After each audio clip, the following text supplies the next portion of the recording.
आज हम राष्ट्रीय आय एवं योग्यता आधारित छात्रवृत्ति परीक्षा 2022 विज्ञान के प्रश्नों को हल करेंगे। तो चलिए देखते हैं। पहला प्रश्न हमारा है, कोशिका का ऊर्जा गृही है। कोशिका का ऊर्जा घर किसे कहते हैं हम? माइटोकॉन्ड्रिया को। किसे कहते हैं? माइटोकॉन्ड्रिया को। क्योंकि माइटोकॉन्ड्रिया जो होती है ये किसी भी कोशिका के अंदर पाई जाती है, जिसका मुख्य काम होता है कोशिका के हर हिस्से में ऊर्जा को पहुंचाना, है ना। इसी कारण इसे हम पावर हाउस या ऊर्जा घर कहते हैं। इसका प्रमुख कार्य है कोशिका को ऊर्जा प्रदान करना। ठीक है। दूसरा प्रश्न हमारा दिया गया है, द्विसंकर क्रॉस में प्राप्त अनुपात है। द्विसंकर क्रॉस में जो प्राप्त अनुपात है वो हमारा है 9:3:3:1, है ना।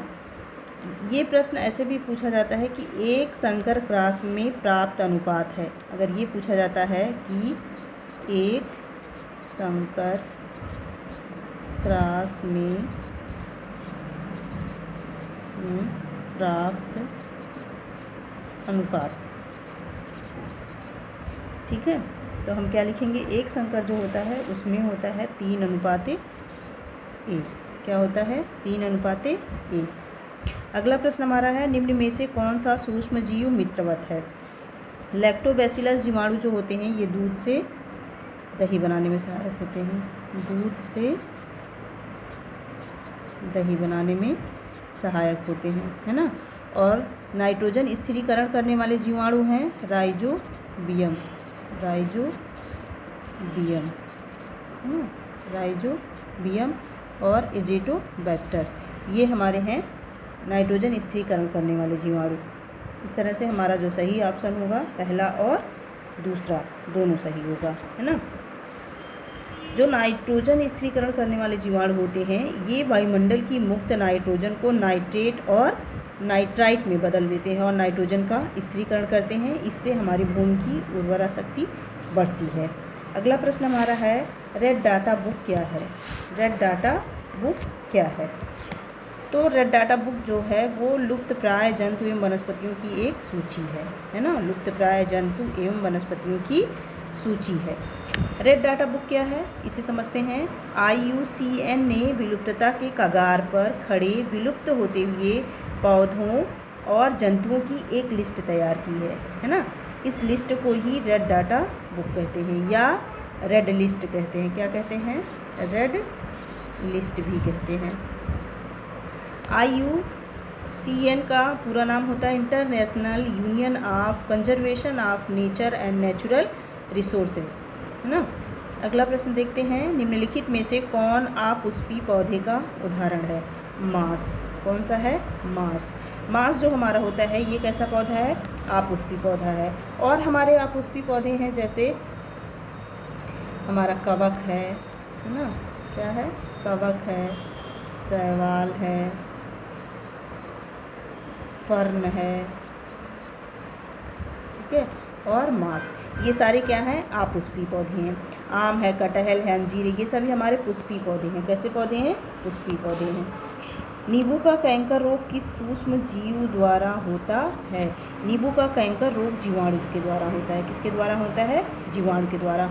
और उस जीवाणु का नाम होता है ज़ैंथोमोनस सिट्री। ज़ैंथोमोनस सिट्री, है ना। जो जीवाणु है उसका नाम है ज़ैंथोमोनस सिट्री। और भी जीवाणुओं के द्वारा रोग होते हैं जैसे आलू में वलय विलगन या रिंगराटा पोटैटो भी जीवाणु के द्वारा होता है ना। विषाणु के द्वारा होता है लीफ कर्ला कुकुरबिट लौकी में होता है। तंबाकू का मोजैक रोग भी विषाणु के द्वारा होता है। गेहूं का गेरुई रोग और गेहूं का कंडुआ रोग, ये दोनों रोग हमारे कवक के द्वारा होते हैं। किसके द्वारा होते हैं? कवक के द्वारा होते हैं। अगला हमारा दिया गया है, निम्नलिखित में किन पौधों में पत्तियां कांटों में रूपांतरित होती हैं? मरुस्थलीय पौधों की।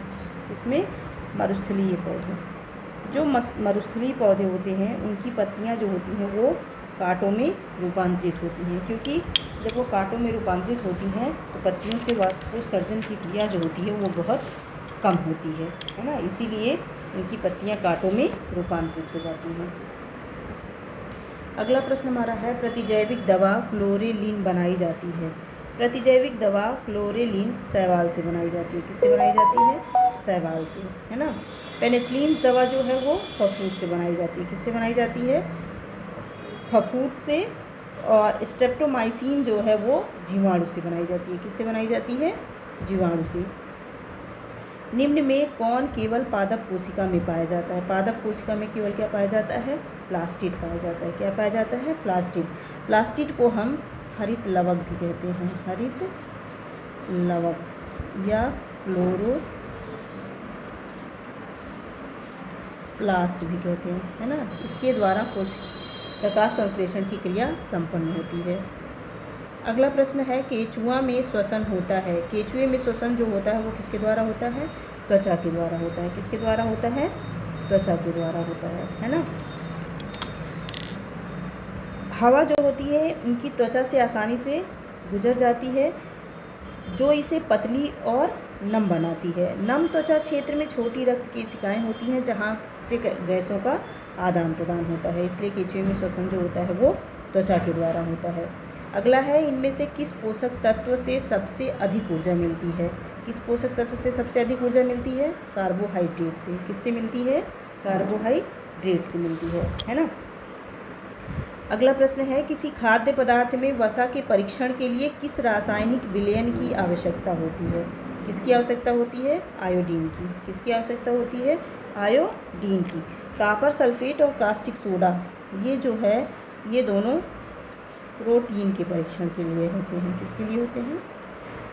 ये दोनों हमारे जो होते हैं वो प्रोटीन के परीक्षण के लिए होते हैं, है ना। हमारा कौन सा सही होगा? वसा के परीक्षण के लिए आयोडीन। प्राकृतिक चयनवाद किसने प्रतिपादित किया? डार्विन ने। किसने प्रतिपादित किया?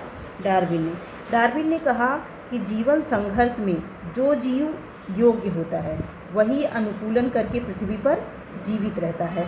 इसे इन्होंने कहा योग्यतम की उत्तर जीविता का सिद्धांत। क्या कहा? योग्यतम की उत्तर जीविता का सिद्धांत। अगला प्रश्न है, निम्न में से कौन वास्तविक मछली है? कौन सी वास्तविक मछली है? Flying fish. कौन सी वास्तविक मछली है? Flying fish. Crayfish, jellyfish, cuttle fish ये सभी अवास्तविक मछलियाँ हैं। कैसी मछलियाँ हैं? अवास्तविक मछलियाँ हैं। जो अवास्तविक मछलियाँ होती हैं उनमें केवल मछली शब्द जुड़ जाता है ना, वो वास्तव में मछली होती नहीं है। तो क्रेफिश, जेलीफिश, कटल फिश ये अवास्तविक मछलियाँ हैं और फ्लाइंग फिश जो हमारी है ये वास्तविक मछली है।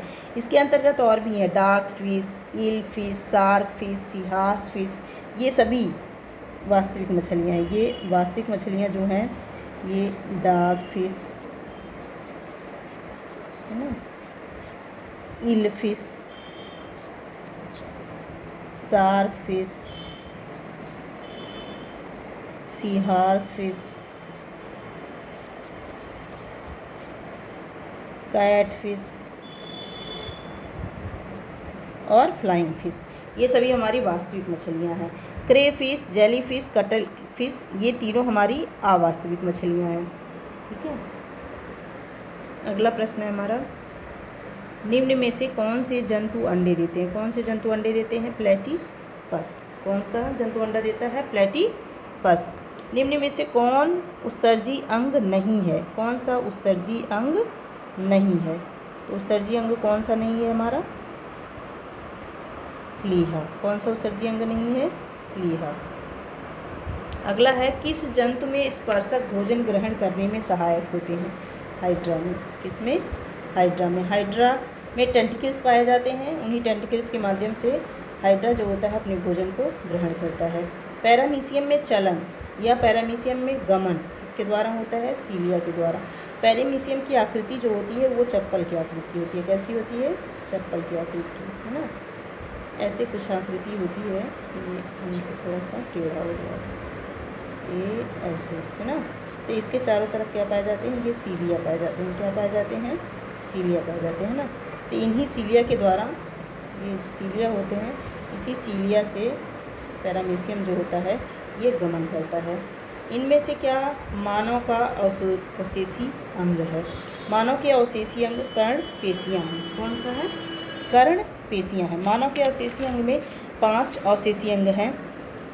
एक है पूंछ की हड्डी, पूंछ की हड्डी है ना। दूसरा है अपेंडिक्स,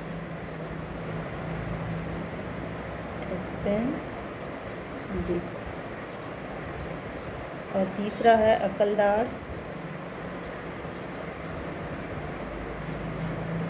और त्वचा के बाल। क्या है? त्वचा के बाल। ये सभी अवशेषी अंग हैं। कर्णपल्लव की पेशियाँ भी है। निम्न में कौन सा एक अनवीकरणीय ऊर्जा स्रोत है ना। अनवीकरणीय पूछ रहा है तो हमारा क्या हो जाएगा? जीवाश्म ईंधन। क्या हो जाएगा? जीवाश्म ईंधन। ऊर्जा के 2 स्रोत हैं, एक है नवीकरणीय ऊर्जा स्रोत और दूसरा है अनवीकरणीय ऊर्जा स्रोत।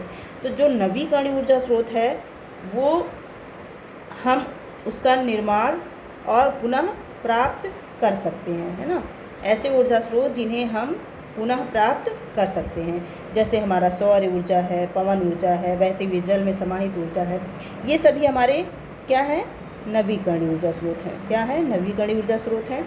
जीवाश्म ईंधन ऐसा ऊर्जा का स्रोत जिसका भंडार सीमित होता है और हम उसे पुनः प्राप्त नहीं कर सकते हैं, उसे कहते हैं अनवीकरणीय ऊर्जा स्रोत। जैसे हमारा जीवाश्म ईंधन है, कोयला है, पेट्रोलियम है, प्राकृतिक गैस है, ये सभी हमारे जीवाश्म ईंधन के अंतर्गत आते हैं। अगला हमारा है, निम्न में से कौन ध्वनि के तारत्व से संबंधित है? क्या ध्वनि के तारत्व से संबंधित है? आवृत्ति। क्या है? आवृत्ति। अब हम समझते हैं तारत्व क्या है ना। समझते हैं तारत्व क्या है। तारत्व ध्वनि का वह गुण है जिसके द्वारा हम मोटी मतलब भारी, या पतली का मतलब हुआ तीखी ध्वनि में अंतर कर सकते हैं, है ना। उच्च तारत्व वाले ध्वनि की आवृत्ति अधिक होती है तथा निम्न तारत्व वाले ध्वनि की आवृत्ति कम होती है। जैसे बिल्ली की आवाज़ की आवृत्ति या तारत्व कुत्ते के भौंकने की आवृत्ति या तारत्व से अधिक होती है, इसलिए बिल्ली की आवाज़ पतली और कुत्ते की आवाज़ मोटी होती है ना। अगला प्रश्न है हमारा, प्रकाश को अपने घटक रंगों में विभक्त होने की घटना को कहते हैं विक्षेपण। क्या कहते हैं? विक्षेपण। श्वेत प्रकाश जब प्रिज्म से होकर गुजरता है तो वो अपने 7 रंगों में विभक्त हो जाता है। इस घटना को कहते हैं वर्ण विक्षेपण या विक्षेपण। अगला प्रश्न हमारा, किसी पृष्ठ के प्रति एकांक क्षेत्रफल पर लगने वाले बल को ही दाब कहते हैं। क्या कहते हैं? दाब कहते हैं। अगला कथन है, एक स्वतंत्र आवेश का अस्तित्व होता है, दूसरा है स्वतंत्र चुंबकीय ध्रुव का अस्तित्व नहीं होता है। निम्न में कौन सा विकल्प उपरोक्त के संदर्भ में सत्य है? तो हमारा ए और बी दोनों हो जाएगा सत्य है ना, क्योंकि एक स्वतंत्र आवेश का अस्तित्व होता है। मान लीजिए एक नाभिक है, लिथियम है ना, तो लिथियम के प्रोटॉन और न्यूट्रॉन की संख्या 3 इलेक्ट्रॉन हो जाएंगे और 3 प्रोटॉन हो जाएंगे। अगर एक इलेक्ट्रॉन निकलता है तो उस पर क्या चार्ज आ जाएगा? धन आवेश आ जाएगा, है ना। तो एक स्वतंत्र आवेश का अस्तित्व है, दूसरा स्वतंत्र चुंबकीय ध्रुव का अस्तित्व नहीं होता है। मान लीजिए एक क्षण चुंबक है, उसको हम खंड खंड तोड़ देते हैं, तो क्या उसका चुंबकत्व का गुण समाप्त हो जाएगा? नहीं, जहाँ से टूटेगा वहीं से नॉर्थ और साउथ पोल शुरू हो जाएगा, उसके चुंबकत्व का गुण रहेगा, है ना। इसलिए दोनों कथन हमारे सत्य हैं। यदि धारामापी आमीटर तथा वोल्ट मीटर के प्रतिरोध क्रमशः X1, X2 तथा X3 हो तो क्या होगा, है ना। तो धारामापी जो होता है इसका प्रतिरोध अधिक होता है, धारामापी का प्रतिरोध सबसे अधिक होता है, अमीटर का कम होता है और वोल्ट मीटर का अनंत होता है। कितना होता है? अनंत होता है ना। इस तरह से हम देखते हैं तो हमारा कौन सा कथन सही होगा? X2 हमारा क्या है? X1 हमारा धारामापी है और X2 हमारा अमीटर है और वोल्ट मीटर हमारा X3 है ना। तो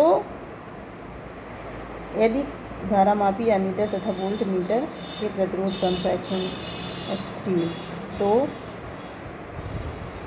सबसे अधिक होगा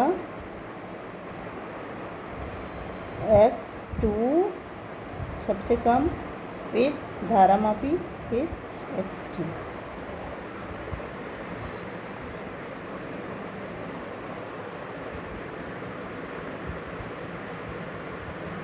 अगला हमारा है, यदि 1 मील बराबर 8/5 किलोमीटर तो 1 मील प्रति घंटा का मान होगा 4/9 मीटर प्रति सेकंड, है ना। हम इसको पहले हम किलोमीटर से मील पर घंटे में बदलेंगे तो हमारा आ जाएगा आंसर 5/18। कितना आ जाएगा? 5/18। तो 8/5 गुणे 18, चौक 8, 2 9 18। तो आंसर कितना हो जाएगा? 4/9 मीटर प्रति सेकंड। करेंगे 8/5 गुणे 1000 गुणे 60 गुणे 60 करेंगे तो आ जाएगा 5/18।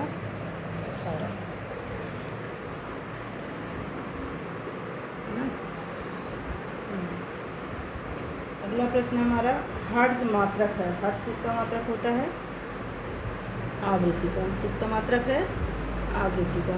धूप के चश्मों के कांच को अस्थायी रंग प्रदान करने वाला यौगिक है सीरियम ऑक्साइड। कौन सा है? Cerium oxide.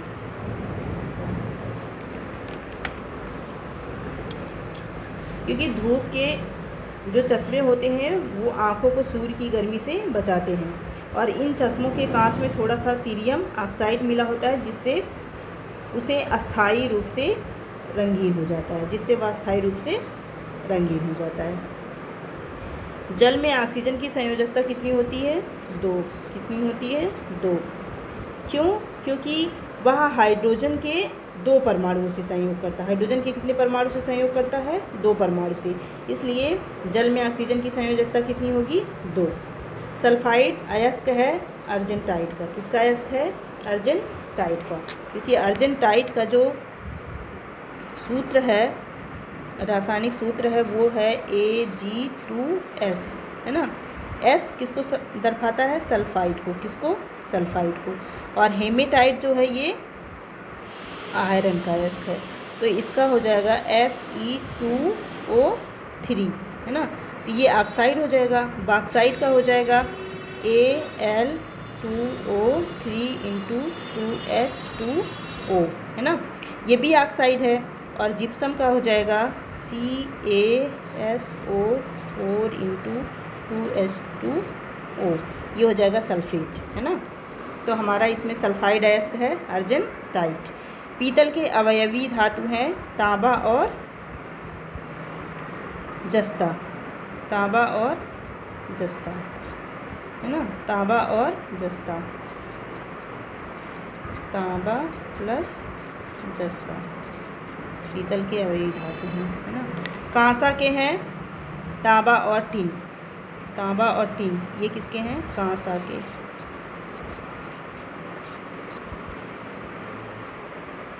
सीसा और टिन सोल्डर के हैं। किसके हैं? सोल्डर के। द्रव सोना पेट्रोलियम है। क्या है? पेट्रोलियम। इसे लिक्विड गोल्ड भी कहा जाता है क्योंकि वर्तमान युग में किसी भी राष्ट्र के लिए सोने से अधिक कीमती पेट्रोलियम है और किसी भी राष्ट्र की उन्नति काफ़ी हद तक इस बात पर निर्भर करती है कि उसके पास कितना पेट्रोलियम है। LPG में किसकी मात्रा अधिक होती है? ब्यूटेन की। किसकी मात्रा अधिक होती है? ब्यूटेन की। मृदु कांच बनाने के लिए किन पदार्थों का उपयोग किया जाता है? सोडियम कार्बोनेट, कली चूना और रेत, है ना। ये कठोर कांच होता है। पोटेशियम कार्बोनेट, कली चूना और रेत कठोर कांच बनाने के लिए किया जाता है। कैरोसिन में कौन सी धातु रखी जाती है? सोडियम। कौन सी धातु रखी जाती है? सोडियम। क्योंकि सोडियम के अधिक क्रियाशील होने के फलस्वरूप इन्हें ऑक्सीकरण अर्थात ऑक्सीजन के साथ जुड़ने से बचाने के लिए हम इसे किस में रखते हैं? मिट्टी के तेल में या कैरोसिन में डुबो कर रखते हैं, ना। इस तरह से सारे साइंस के प्रश्न हमारे कंप्लीट हुए। अगर पसंद आए तो वीडियो को लाइक कीजिए, शेयर कीजिए और सब्सक्राइब कीजिए। धन्यवाद।